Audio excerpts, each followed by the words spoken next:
선생님들 안녕하세요. 쫄지마. 교직 생활의 저자 나사렛대학교 특수교육과 유재현 교수입니다. 제가 쫄지 않고 얼마 전 고소당한 것을 불송치로 해결한 내용을 알려드립니다. 주호민이 고소한 것과 비슷한 시기에 저는 나사렛대학 성범죄 교수들로부터 고소당했습니다. 그들은 나사렛대학교에서 장애의 학생과 조교에게 성범죄를 저지르고 논문 위조를 한 자들입니다. 나사렛대학은 그들의 범죄를 알면서도 조사한 후 징계하지 않았습니다. 그들은 이를 근거로 저를 허위사실 적시 명예훼손으로 고소하였습니다. 적반하장입니다. 이런 현상은 갑질 학부모의 행태와 전혀 다르지 않습니다. 저에 대한 고소는 2024년 1월 15살에 있었고 용산경찰서는 2024년 4월 9일에 저를 조사하였습니다.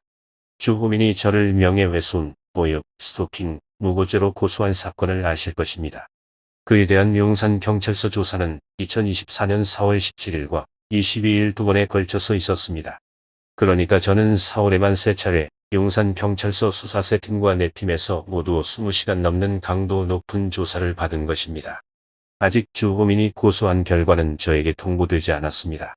그러나 저는 전혀 쫄지 않고 있습니다. 일단 나사렛대학 성범죄 교수들이 저를 고소한 사건에 대해서 알려드립니다. 나사렛대학 성범죄와 논문 위조 교수들은 변호사를 통하여 고소장을 작성했습니다. 저는 그동안 확보한 그들의 범죄 사실에 대한 증거를 통하여 경찰 조사에서 그들의 주장을 하나하나 반박하였습니다.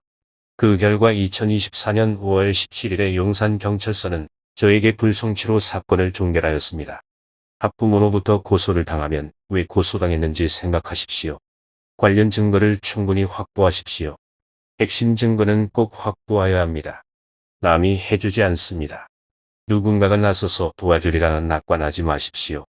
저는 변호사를 지나치게 의지하지 않아서 핵심 증거 확보 후에 주로 나 홀로 소송으로 승소하였습니다. 증거 없는 주장은 거의 의미 없습니다. 평소에 학부모와의 문자, 카톡, 통화는 아무리 좋은 내용이라도 일정 기간 삭제하지 말고 보관하십시오. 꼬투리 잡힐 내용은 작성하지 마십시오.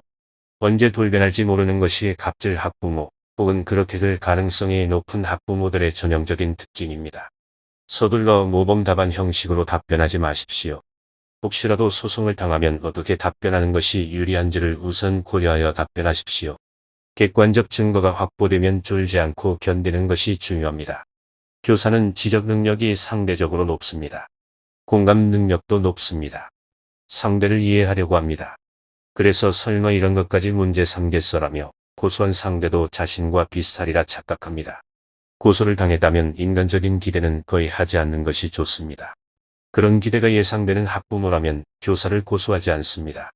제가 4월에 3차례의 경찰 조사가 있었지만 일단 불송치 결정을 받은 이유는 고소당해도 쫄지 않은 것, 예상되는 상대의 거짓 주장을 추측하여 필요한 객관적 증거자료 확보한 것, 중언부언하지 않고 핵심을 논리적으로 경찰에게 전달한 것 등을 꼽을 수 있을 것입니다.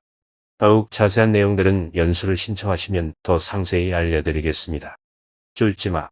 교직생활, 교권 확립을 위한 다시 생각하는 인권, 통합교육과 긍정적 행동 지원의 문제점 등으로 연수가 진행되고 있습니다. 연수나 북토크가 필요하신 분들은 제 이메일 kingyuri@hanmail.net로 신청해 주십시오. 전화는 010-7739-3425입니다. 문자로 문의하시면 거의 답변합니다.